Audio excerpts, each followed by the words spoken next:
पुढे चालायचं नाही त्या जागीच बसायचं. त्यातील पुढं शाखा चालवायचं आहे नाही. तुम्ही काय ऐकलं नाही? तुम्ही पाऊलगुडा समजा खंबुडा हम्म. 23वा वार्षिकोत्सव या निमित्ताने बाबाजीचे उत्तराधिकारी केशव दादाजी ध्यानाला धरूनच पुढे चला म्हणून आणि काय तसेच या संस्थांचे अध्यक्ष या परिसरातील अनेक ध्यान मंदिरातून बरेच काही भक्तजन जमा झाले. सर्वांना मी हृदयपूर्वक नमस्कार करतो आणि बाबाजीच्या 23व्या सत्संग सोहळा अध्यात्म चर्चा आणि या ध्यान मंदिरातून आपण काय नेण्यासाठी आलो आणि इथं कोणते गुण शिकण्यासाठी आलो याचं आपल्याला मंथन करायचं आहे. माझ्या आयुष्यामध्ये मी शब्द केव्हा ऐकला नाही तसा मी काल सकाळी न्यूजमध्ये एक ऐकला, गीता जयंती म्हणून. त्या श्रीकृष्णाने गीता अर्जुनाला उपदेश केलेला जो लिहिलेला आहे आणि त्याच गीतेतला ज्ञान ज्ञानेश्वरीनं संस्कृतीचा होता ते प्रकृतीत केलेलं आहे. ते बाबाजीनं या जाग्यावर ज्ञानेश्वरीच्या निमित्तानं ज्ञानेश्वरीचा हा कार्यक्रम म्हणून दिलेला आहे. गीता जयंती म्हणून मी म्हणालो काय माझ्या जीवनामध्ये कालच्या बारीत ऐकलं की गीता जयंती म्हणायचं काय असेल तर मी न्यूजमध्ये घंटाभर न्यूज ऐकलो. कालची एकादश आज द्वादश आहे. 21 तारखेपर्यंत हे कार्यक्रम म्हणले होते. प्रत्येक साली गीता जयंती करतात म्हणा. मग त्याचा बी एक नेमच आहे. मग बाबाजीने बी ही एक आपल्याला नेम दिलेला आहे. गीता जयंतीचा कृष्णाच्या काळातला ते एक नेम ठेवला. आज भारतवर्षामध्ये पुरे त्याने राबवायले. मग ज्ञानेश्वरी जयंतीचाही बाबाजीने आपल्याला एक दिलेला आहे. हे कार्यक्रम आपल्याला बी हे दिलेला आहे. मग मागल्या संताकडे आपण जायचं आहे की ज्ञानेश्वरानं काय केलं होतं. आज त्या विठ्ठलपंताचे लेकरं 4 होते, निवृत्ती, सोपान, मुक्त आणि ज्ञानेश्वर. जीवनामध्ये येऊन त्याने कुणासंग काय केलं, जगाचे अपराध पुरे झेलून सत्य हा त्यानं वरी काढलं. ते अपराध संपूर्ण बाबाजीच्या अंगावर पडले होते. त्या अपराधातून बाबा भाजून बाहेर आले आणि मी कसा भाजून निघलो. माझ्या पावलावर पाऊल ठेवून जर तुम्हाला यायचं असेल तर ज्ञानेश्वराला आज देव म्हणून पण जायलो, पण त्याला कोणी सड्यावर येऊ देत नव्हतं. त्याला शेण फेकून आणत होतं, कोणी पीठ वाढत नव्हतं. बाबाजी बी तसेच म्हणायचे. एका टायमाला गावातनी बैलाला खुरी आली तर मला भाकर द्या भाकर द्या म्हणलं तर कोणी दिली नाही. मी लढत दामाजीला पळून गेलो आणि थोडी मला भाकर दिली तर ती ढोराला चालली तर ती बेमारी निघून गेली. हे नवीन नाही. पशुच्या घरी नाही सॅनगिरी त्याची चिंता नारायण करी. हे शब्द बाबाजीनं हे असे जेव्हा ज्ञानेश्वरावर संकष्ट कोसळले त्याने झेलून चेंडू सारखे पुढं फुलं म्हणून झेलून जगामध्ये सत्य काय उघडकीला आणलं. तसे बाबाजीने बी त्या परिसरात कुणाचाही दुश्मन नव्हता, पण कोण्या रोजी त्याला समाधानाची भाकर नव्हती. कोणतं दुःख होतं, कायच्यासाठी लढत होता, जगासाठी काय करत होता. जगात त्याला कोणी दुश्मन नव्हता, फक्त वागणूक दुश्मन होती. मग बाबाजी म्हणायचे माणसाची हत्या केलेली पडताल खाते, पण या सद्गुणाची हत्या करू नका, धर्माची हत्या करू नका, माणुसकीच्या तत्वाची हत्या करू नका. टाइम पडत एखाद्या माणसाची हत्या केलं तर पाप लागणार नाही, पण या झाडाची हत्या केल्यासारखं ज्ञानाची हत्या करू नका. माणसाच्या जीवनामध्ये जसे बाबाजीवर संकष्ट कोसळले तसे आपल्यावर कोसळतील. ते संकष्ट म्हणायचे नाही, अज्ञानातून पुढे जाण्यासाठी आपल्याला मार्गदर्शन मिळेल असते.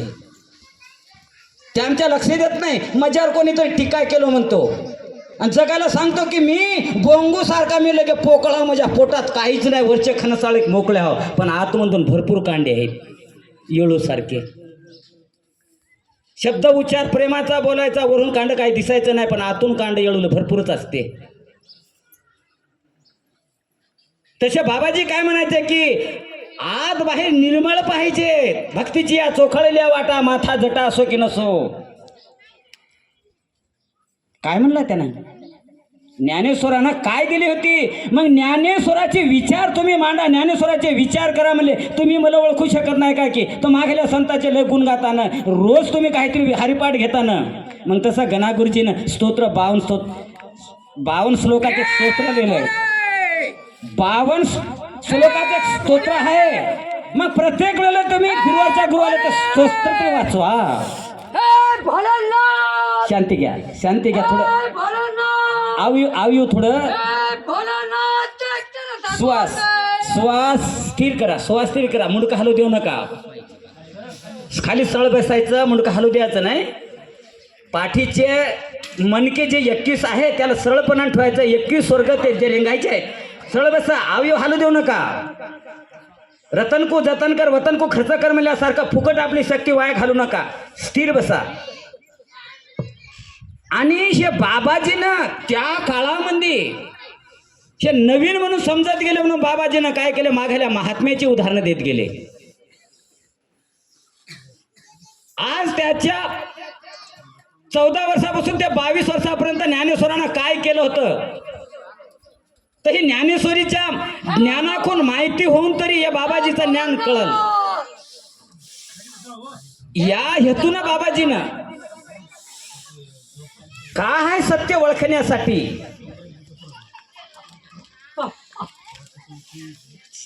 सरळ बसा. मग अंग हलू देऊ नका. तोंड श्वास बंद करा, तोंड बंद करा. नाका वाटत श्वास सोडायचा. अंग ढिल्लं सोडायचं, अंग ढिल्लं सोडायचं. श्वासाला कंट्रोल करायचं. आणि हे ईश्वरी जी शक्ती आहे याचा फार मोठा विचार. अवयव ढिल्ले सोडायचे, असं सरळ सोडायचा. पाठीचा कणा सरळ ठेवायचा. माईच्या गर्भामध्ये 9 महिने माईच्या पार्सलावर वाचलो. नाकाचा श्वास माईच्या गर्भामध्ये असताना नाळातून माईच्या 5 तत्वाचे माईच्या शरीराला अवयव राहायचे. आणि त्या नाळा वाटत जसं आंब्याला फळ लागते झाडाला, तसं आपल्या भूमीच्या देठांना पण माईच्या 5 तत्वांना आपण जसं वाचलो. 9 महिने गर्भस्थानात राहून या शक्तीला या समाधीस्थ 9 महिने होतो. आणि माईच्या अंगीचे जे 5 तत्व होते ते नाळा वाट जसं आपल्याला आंबा पिकला की ऑटोमॅटिक गळते, तसा आपल्याला 9 महिने भरल्या ऑटोमॅटिक आई प्रस्तुत होते. जगामध्ये जन्माले आलं, माईनं 9 महिने सांभाळले. आणि या जगातून तरुण जायचं असं तर फक्त गुरुचं पार्सल पाहिजे. अध्यात्म फुलाजी बाबाचं हे पार्सल पाहिजे. माईच्या पोटामध्ये कोणत्या तत्वानं वाचलो, काय जेव घातलं, काय जेवलो, जन्मल्याबरोबर त्या पोरानं संडासही केली, लगी केली, कशी केली, काय खाल्लं, कोठून खाऊ घातलं माईनं न कळता. मग गुरुदेवाने आपल्याला ज्ञान दिलं. काय दिलं, कोठून दिलं, कसं दिलं. जगामध्ये पार्सल तरुण जायचं असेल फक्त गुरुचं पार्सल. या भूगोलामध्ये जन्म यायचा असेल तर माईच्या 9 महिन्याचा करपा आणि 9 महिन्याला प्रसूती नाही झाली तर स्वतःचा पोट कापून पण त्या बाळाला जन्म देते. आणि माझं बाळ कुठं आहे म्हणते. स्वतःचं शरीराचं काय करते माय अवस्था आणि ती जन्मा देते. मग तसा गुरुदेव त्याच्या भक्तासाठी देहाची राख रांगोळी करून घेते, पण भक्तासाठी तरण्यासाठी त्यांना रात्रंदिवस हे करते. आज ते डोळ्यानं पाहिलेलं आपण फुलाजी बाबांना अंतिम श्वासापर्यंत की माझ्याकडून एक तरी माणसाला शब्द ऐकू गेला आणि प्रेमानं त्यानं आनंदानं जर ऐकला त्याच्या जीवनाचा उद्धार होते. माझ्या देहाचा सोडे म्हणायचे बाबा. तशी ती गुरु जगातून जर तरुण जायचं असेल तर माईचे जगामध्ये यायचं असेल तर माईचा 5 तत्वाचा आश्रय आहे, ते पार्सल आहे. आणि जगातून तरुण जायचं असेल तर गुरुमाऊलीचा एक पार्सल आहे. आणि या श्वासक्रियाला व्यस्त नाही गमवायचं. पूर्वक म्हणजे वहणं, कुंभक म्हणजे नाभीपाशी कोणणं आणि रेचक म्हणजे दमानं सोडणं. प्रत्येक मावल्यानं किंवा पुरुषांनो आव यो आपल्या हलू द्यायचं नाही. 21 स्वर्गावर ईश्वर आहे म्हणते तर मग जीव आपला नाभिस्थानी माकड हाडामध्ये कुंडलीने शक्ती ऊर्ध्वमुख खाली आहे, तिला कुंभा करून तिला ऊर्ध्वमुख करून ब्रह्मरथापर्यंत न्यायचा. 21 स्वर्ग इथं पाठीवर आपलेच आहेत, देववरी नाही. आत्मा हाच ईश्वर आहे ना. मग त्या आत्मा खाली नरकद्वारा कढायचं, त्याला वरत स्वर्गद्वारा करण्याचं म्हणायचं, ते अमृतपाना करण्याचं त्या टाळूकड आहे. अमृतपान म्हणजे पडजिबीतून उतरणारी आहे. 84 आणि चुकवणं म्हणजे काय आहे? पाठीचे म्हणे की 21 आहेत आणि एका भोकड म्हणण्याला 4 भोकड आहेत. आणि आतमधून एक सुषुम्ना नाडी म्हणायचे तंतूसारखी बारीक आहे, फक्त 33 श्वास आत्मा जी जीवन क्रिया जे घडवणारी आहे तिला ब्रह्मरथापासून न्यायचं आहे. आणि नाकाचा श्वास मायच्या गर्भात असताना कुठून वारसा झाला? ब्रह्मांडापासून याच्यापासून नाकापर्यंत, याच्यापासून नाकापर्यंत जीवन शिकला ना. मग बाबाजीनं ते शिकवलं की पूर्व कुंभक रेचक. मग श्वास असं नाही हो द्यायचं, त्याला काय म्हणतात भासरी प्रयाण. श्वास व्यस्त चालला, याला व्यस्त जाऊ द्यायचं नाही. इंद्रिया कंट्रोल झाल्या पाहिजेत, हे बाबाजी नित्यने म्हणायचे. मग आपल्याला कंट्रोल होईल ना, कंट्रोल शिकण्यासाठी फक्त सत्संग चर्चात बसायचं आहे. मित्र हो, बाबाच्या मालिकेमध्ये आपल्या जीवनाचा कसा झालाय कबड्डीसारखा खेळ झाला.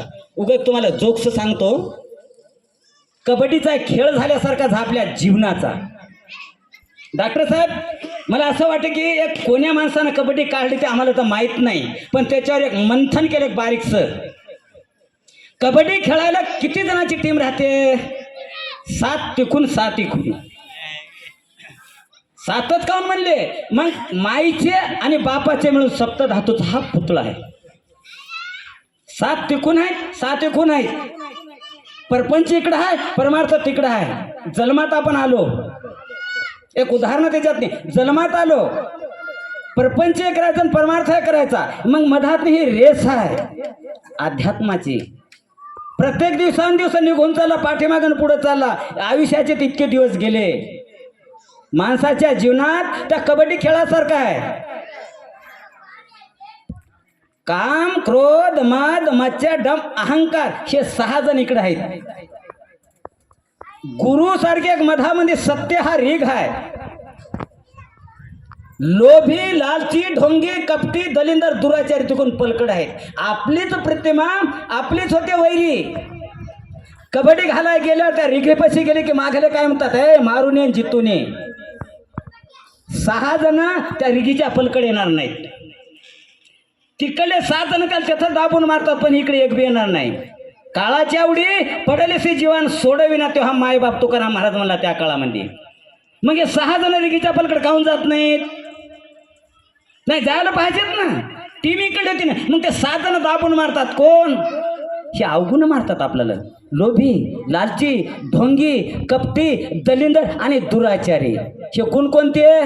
दारू पिणं, चुगल्या लावणं, चाडी चुगली करणं, बेकार काम करणं, ते गुण आपला तिकडे दाबून धरतात. पण बाबाजीने ते सांगलं नाही. त्या रेघेवरून तो जाय, कबड्डी घालून एकाल तरी आउट करून ये. आम्ही कार्यक्रमात कधी जाऊन कोणते कोणते अवगुण आउट करून आलो? एक काही. पण महात्मे काय करायचे? 6 जणाला एकच बार डबा खाली करून यायचे. काय म्हणला महात्मा?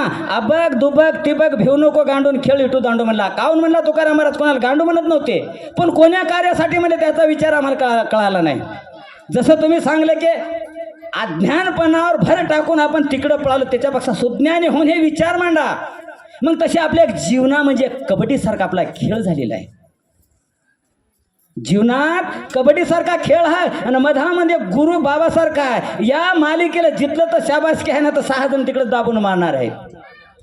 मारणारे कोण? आपले गुण आपल्यालाच मारणार आहेत.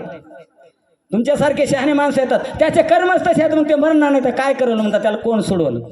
काळाची वडी पडलेले जीवन सोडविना तेव्हा मायबाप तुकाराम महाराजांनी खूप सेवा दिल्या. तसे आपल्या जीवनामध्ये कबड्डीच्या खेळासारखा खेळ झालेला आहे. याच्यातून मुक्त झाले हे फक्त सप्तधातूचा जसा पुतळा आहे. हे 7 जण आहेत. आपलीच प्रतिमा, आपल्याला जे वैरी व्हायलेले याच्यापासूनच मुक्त व्हायचं आहे. ज्याचे कर्म त्याला दाबून धरतात. पण आम्ही बोर्ड दाखवतो तिथे. काय दाखवतो? अज्ञानपणामुळं. आपली गलती दुरुस्त करून घ्या. फक्त दुरुस्त करण्यासाठी फक्त ही सत्संग चर्चा पाहिजे.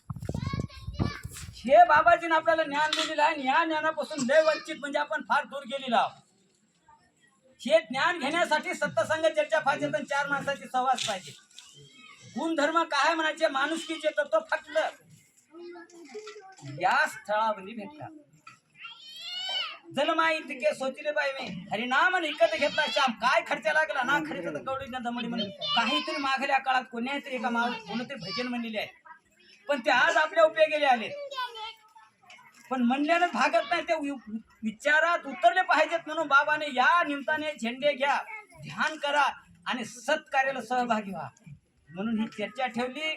आणि असे या 23व्या वर्षाच्या सत्कार्यासाठी सत्संग चर्चेसाठी जमलेल्या सर्वांना मी हृदयपूर्वक एक बार अनेक एक बार मी नमस्कार करतो. आणि बाबाजीचे जे विचार असतात ते जोपर्यंत आपण जीवनावर आधारित जे विचार असतात अनुभव घेऊन तोपर्यंत आपण याच्यामध्ये त्याच्यात लागलेले जे विचार आहेत ते पुरे संपूर्ण आपल्या जीवनात ब्रह्मांडात आहेत ते आपल्या पिंडात आहेत ते कोण्या रूपात आहेत त्याच्यातच मंथन करायला पाहिजे. जे ब्रह्मांडात आहेत ते आपल्या पिंडात आहेत तो कोण्या रूपात आहे त्याचा विचार करून ते अंमलात आणून ते बाबांना सुद्ध्याचं सांगलेलं आहे. याच्यापासून फार दुर्वंचित झालो म्हणून या सत्संग चर्चामधून आपल्याला विचार घ्यायचा आहे. असं काही बोलून मी येतो 2 शब्दात समाप्त करतो. माझ्याकडून काही चूक भूल झाली असेल तर क्षमा करा. जय गुरु जय गुरु जय फुलाजी बाबा.